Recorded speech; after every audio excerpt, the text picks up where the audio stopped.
पाकिस्तान पूर्वतन प्रधानमंत्री तथा पीटीआई संस्थापक इमरान खान दीर्घ समय हेला आदियाला जेल रे बंदी अछंती। तांको परिवार लोके और पार्टी कार्यकर्ता तांको जेल रे अत्यंत अमानवीय भाव रे रखा जायतिबा अभियोग करि आसुछंती। हेले सरकार अभियोग को अस्वीकार करुछंती। एथिरे एबे इमरान कर जो हेल्थ अपडेट आसुछि ताहा वास्तविक डराइबा भଳି।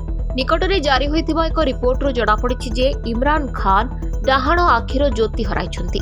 इमरान को डाहाण आखि को मात्र 15% देखा जाउछि। गत 24 जनवरी राति रे इस्लामाबाद स्थित Pakistan institute of medical sciences रे इमरान खान को स्वास्थ्य परीक्षा करा जायतिला। तेबे परिवार को सूचना नथिबारु ए घटनार पुष्टि विलंब रे होइछि। हेले डन संवादपत्र रिपोर्ट अनुसार इमरान खान को पक्षरु तांको वकील सलमान सफ्तर लिखिछंती जे तांको दिया जायतिबा चिकित्सा और इंजेक्शन सत्वे तांकर गोटी आखि को 15% रु कम देखा जाउछि। तेबे इमरान खान कहिछंती जे 3-4 मास पूर्वे अर्थात अक्टोबर 2025 पर्यंत तांकर दुई आखि संपूर्ण भल थिला। इमरान खान को अनुसार यहाँ पर तांको लगातार अस्पष्ट और धुआलिया देखा समस्या लगी रही। एने से तत्कालीन जेल अधीक्षक निकट में बारंबार अभियोग करथिले। हेले अधिकारी ए बाबद रे कोनोसी पदक्षेप नै नथिले। रिपोर्ट अनुसार इमरान कहिछंती जे यहाँ पर अचानक तांको डाहाण पट आखि को आदौ देखा जाय नथिला। यहाँ पर पीआईएमएस रो नेत्ररोग विशेषज्ञ डॉक्टर मोहम्मद आरिफ को आदियाला जेल को डका जायतिला और से इमरान कर आखि जांच करथिले।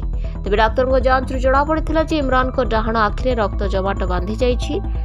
एणु आखि गुरुतर क्षतिग्रस्त होइछि। यहाँ पर तांकर चिकित्सा होइतिला।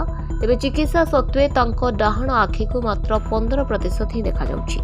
सलमान सफदर तांको रिपोर्ट रे लिखिछंती जे से निजे देखिछंती इमरान खान आखिर ज्योति हराइबा और समय चिकित्सा सेवा न पाइबा जोगु बहुत विलंबित और मानसिक रूपे व्यथित थिले। एथिरे से कहिछंती जे पूरा साक्षात समय तांको आखिर लुह झरुतला और से टिश्यू रे पोछुतिले जहा तांको शारीरिक समस्या को स्पष्ट सूचित करुतला। Report Dinalipi live.